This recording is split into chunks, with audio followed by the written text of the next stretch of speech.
Hello students, class 10th के maths के 10th chapter में आपका स्वागत है जिसका नाम है सर्कल्स।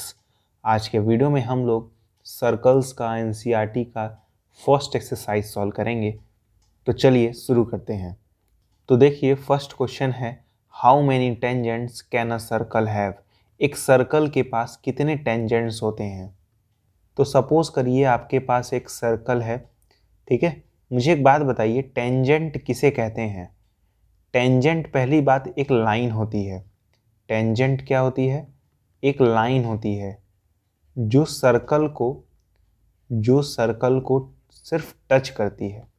सर्कल को क्या करती है? सिर्फ और सिर्फ टच करती है। जैसे मान लीजिए ये एक पॉइंट है और ये जो लाइन है वो सर्कल को देखिए इस तरह से टच करके जा रही है, ठीक।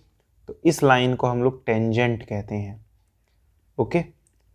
उसी तरह मान लीजिए यहाँ पे आपके पास एक पॉइंट है, तो इसके लिए भी मैं एक टेंजेंट इस तरह से बना सकता हूँ जो जस्ट टच करके जाए, ठीक। मतलब हर एक पॉइंट के लिए इस सर्कल पे अगर मैं कोई सा भी पॉइंट लूँ तो उसके करस्पॉन्डिंग एक टेंजेंट मिल जाएगा। तो इस सर्कल पे कितने पॉइंट्स हैं? बहुत ज़्यादा पॉइंट्स हैं, इन्फिनाइट पॉइंट्स हैं। तो हर एक पॉइंट के लिए अगर टेंजेंट मिल जाएगा तो इन्फिनाइट टेंजेंट होंगे। तो मैं लिखूंगा सर्कल के पास इन्फिनाइट पॉइंट्स होते हैं। इन्फिनाइट पॉइंट्स होते हैं। अगर इन्फिनाइट पॉइंट्स हैं तो इन्फिनाइट टेंजेंट होगा, इनफाइनाइट टेंजेंट होगा, अनगिनत टेंजेंट्स होंगे। सिंपल। अब देखिए second question fill in the blanks है। कह रहा है tangent to a circle intersect it in point. मतलब एक टेंजेंट सर्कल को कितने पॉइंट पर इंटरसेक्ट करता है। तो अभी मैंने बताया है एक ही पॉइंट पर इंटरसेक्ट करता है, तो इसका आंसर होगा 1। कह रहा है a line intersecting a circle in 2 points is called. एक ऐसी लाइन जो सर्कल को 2 पॉइंट पे कट करे, उस लाइन को क्या कहते हैं। तो ऐसी लाइन को हम लोग सीकेंट कहते हैं, सीकेंट, ठीक है। तो इसका आंसर होगा सीकेंट। सीकेंट एक ऐसी लाइन होती है जो सर्कल को 2 जगह पे कट करती है। थर्ड वाला है a circle can have parallel tangent at most. तो इसका आंसर होगा 2। इसका आंसर क्या होगा? 2। क्या कहना चाह रहा है मैं आपको समझा रहा हूँ। क्वेश्चन में कह रहा है सपोज करिए आपके पास एक सर्कल है और आपने एक पॉइंट पर एक टेंजेंट बनाया है, ठीक है। तो मान लीजिए ये वो पॉइंट है। तो ऐसे कितने पॉइंट होंगे जहाँ पे मैं टेंजेंट ड्रॉ करूँ तो इस टेंजेंट के पैरेलल होगा, ठीक है। तो ध्यान से देखिए, अगर मैं यहाँ पे एक पॉइंट और बनाऊँ, ठीक, और यहाँ पे मैं इस तरह से टेंजेंट ड्रॉ करूँ तो आपको क्लियरली दिख रहा है कि ये वाला जो टेंजेंट है वो इस वाले टेंजेंट के पैरेलल है। तो 2 पॉइंट मिले हमें, ठीक है। तो इसका आंसर होगा 2। ज़्यादा से ज़्यादा 2 ही पॉइंट होंगे सर्कल के ऊपर जिस पे टेंजेंट पैरेलल होगा आपस में, ठीक। फोर्थ वाला है the common point of a tangent to a circle and the circle is called. तो इसका आंसर होगा पॉइंट ऑफ कॉन्टैक्ट। पूछ रहा है कि एक ऐसा कॉमन पॉइंट टेंजेंट का जो कि सर्कल पे भी हो। मतलब मान लीजिए ये आपके पास एक सर्कल है, इस सर्कल पे आपने एक टेंजेंट बनाया है, ठीक है। तो ये जो पॉइंट होता है, यहाँ पे जो एक पॉइंट होगा, ये वाला पॉइंट सर्कल के भी ऊपर है, टेंजेंट के ऊपर भी है। सर्कल के ऊपर भी है, टेंजेंट के ऊपर भी है ये वाला पॉइंट। ये कॉमन पॉइंट है। इस पॉइंट को हम लोग क्या कहते हैं? पॉइंट ऑफ कॉन्टैक्ट कहते हैं। सिंपल।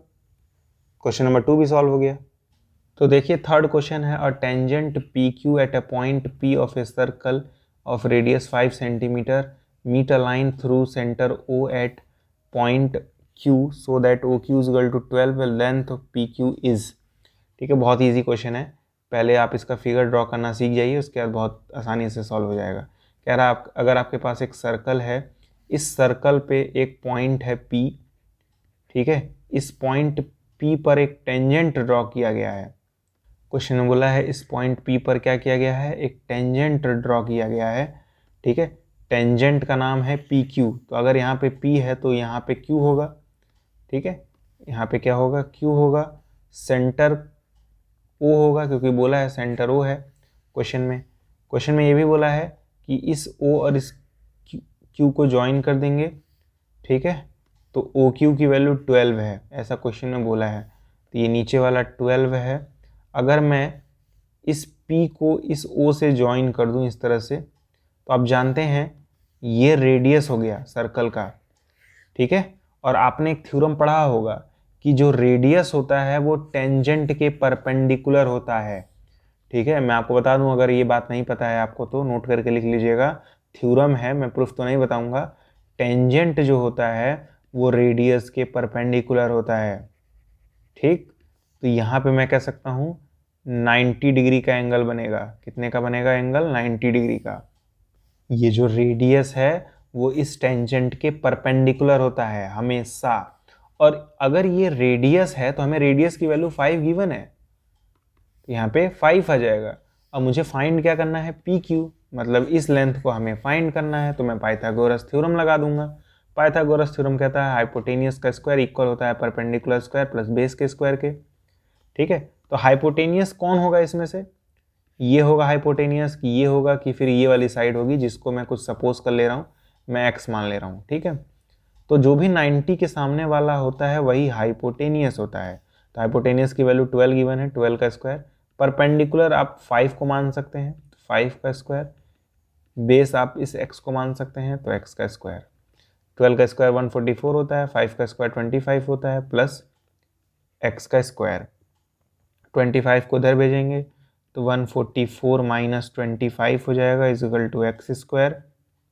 इसे माइनस करेंगे तो आएगा 119 इजिकल टू एक्स स्क्वायर। तो स्क्वायर को उधर भेजेंगे तो रूट में कन्वर्ट हो जाएगा, root 119 equal to X square, sorry X square नहीं होगा, सिर्फ और सिर्फ एक्स होगा, ठीक है। तो मुझे मालूम चल गई कि एक्स की वैल्यू क्या है, रूट 119 है। तो ऑप्शन नंबर डी सही हो जाएगा, ठीक है। कुछ नहीं करना है आपको, बस ये पता होना चाहिए। क्वेश्चन में दिया था PQ एक टेंजेंट है, तो मैंने PQ एक टेंजेंट बना लिया। क्वेश्चन में बोला था सेंटर O है, तो मैंने O सेंटर बना लिया। Q से O को ज्वाइन किया तो मुझे 12 गिवन था, है ना। रेडियस 5 गिवन था, तो पाइथागोरस थ्योरम लगा के हम लोग x की वैल्यू निकाल लेंगे। आगे आंसर। फोर्थ क्वेश्चन कह रहा है draw a circle and 2 lines parallel to a given line such that one is a tangent and the other is a secant to the circle. बहुत ईजी है, खाली ड्राइंग करनी है। कह रहा है एक सर्कल ड्रॉ करिए, तो ये रहा सर्कल। कह रहा है इस पे आपको 2 लाइन ड्रॉ करनी है, एक लाइन टेंजेंट होनी चाहिए और एक सीकेंट होनी चाहिए। तो हो गया भाई, इसमें कौन सी बड़ी बात है। लीजिए ड्रॉ कर दे रहे हैं। ये टेंजेंट हो गया जो कि एक पॉइंट पे टच कर रहा है, ये सीकेंट हो गया, ठीक है। और आप देख सकते हैं क्लियरली कि ये वाली लाइन इस वाले लाइन के पैरेलल है, खत्म बात। तो 4 ही क्वेश्चंस थे इस वाले एक्सरसाइज के अंदर। आज की वीडियो में इतना ही। अगले वाले वीडियो में मैं सेकंड एक्सरसाइज सॉल्व कराऊंगा। तब तक के लिए गुड बाय।